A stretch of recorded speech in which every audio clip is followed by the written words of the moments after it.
అయినటువంటి మనోహరమైన స్థలానికి పోవడానికి దేవుడు మనల్ని పిలుస్తాడు. తర్వాత భూలోకములో మనల్ని పిలుస్తున్నాడు దేవుడు అక్కడ చదువుకున్న వాక్య భాగములో నరులరా తిరిగి రండి నీవు సెలవిస్తున్నావు. తర్వాత మాట ఏంటంటే, నీవు మనుషులను మంటికి మార్చుచున్నావు. నన్ను దేవుడు ఒక దినం మంటికి మార్చుచున్నాడు. నేను ఒక దినం మంటికి మార్చబోతున్నాను. ఒక దినం దేవుడు నన్ను మంటికి మారుస్తాడు అనేటువంటి గ్రహింపు ఎప్పుడు మనకు ఉండి తీరవలసిందే. నా దేహం మట్టితో చేయబడింది. దేవుడు మొట్టమొదటి మానవుణ్ణి మట్టితో చేసినాడు. ఆదికాండం 2:7 ఆయన నేల మట్టితో నరుడు నిర్మించి వాడి నాసికారంధ్రములో జీవాయును ఊదగా నరుడు జీవాత్మాయను. మనిషికి 2 భాగాలు చేశాడు దేవుడు. ఒకటి శరీరం, రెండవది ప్రాణం, ఆత్మ. ఈ 2 కూడా సావనే సావవు.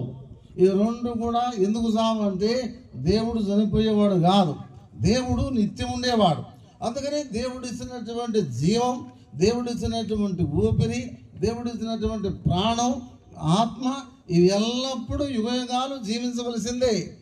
అయితే ఎక్కడ జీవించాలనేటువంటిది this is not his choice, it is our choice. అందుకని దేవుని వాక్యములో పాపం చేసిన తర్వాత దేవుడు ఏమన్నాడు తెలుసా? ఆదికాండం 3:19 నీవు మన్నే కనుక తిరిగి మన్నైపోదు అన్నాడు. నీవు మంటల నుంచి తీయబడ్డావు, నువ్వు మన్నైపోతావు అన్నాడు. పాపం చేసిన తర్వాత, పాపం చేయకూడదు ఆ మాట లేదు. పాపంలో పడిపోయిన తర్వాత ఈ మాట సెలవిచ్చాడు. నేల మంటతో ఆయన నరుడు నిర్మించాడు. ఇప్పుడు మంటితో నరుడు నిర్మించి ఆయనే మంటికి మారుస్తున్నాడు. ఇప్పుడు భూమిలో పెట్టిన తర్వాత మనం కప్పడం కాదు, దేవుడు కప్పుతున్నాడు మట్టి. దేవుడు మంటికి మారుస్తున్నాడు. ఏ దేవుని చేతులు అయితే మానవుని చేస్తున్నాయో తన స్వరూపంలో తన పోలికలో, అదే దేవుడు అదే మానవుణ్ణి మంటితో కప్పుతున్నాడు. మంటితో కప్పడం అనేటువంటిది ఎందుకు కప్పుతున్నాడు, వాట్ ఈస్ ద రీజన్ అనేటువంటిది కూడా మనం తెలుసుకుందాం. ఈ మంటిలో కప్పినటువంటి శరీరాన్ని ఏం చేయబోతున్నాడు దేవుడు అనే సంగతి చూద్దాం.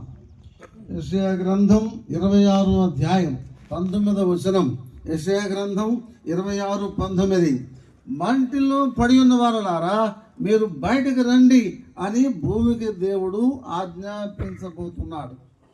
ఏ మంటితో అయితే మానవుడు కప్పబడ్డాడో, ఏ భూమిలో కప్పబడ్డాడో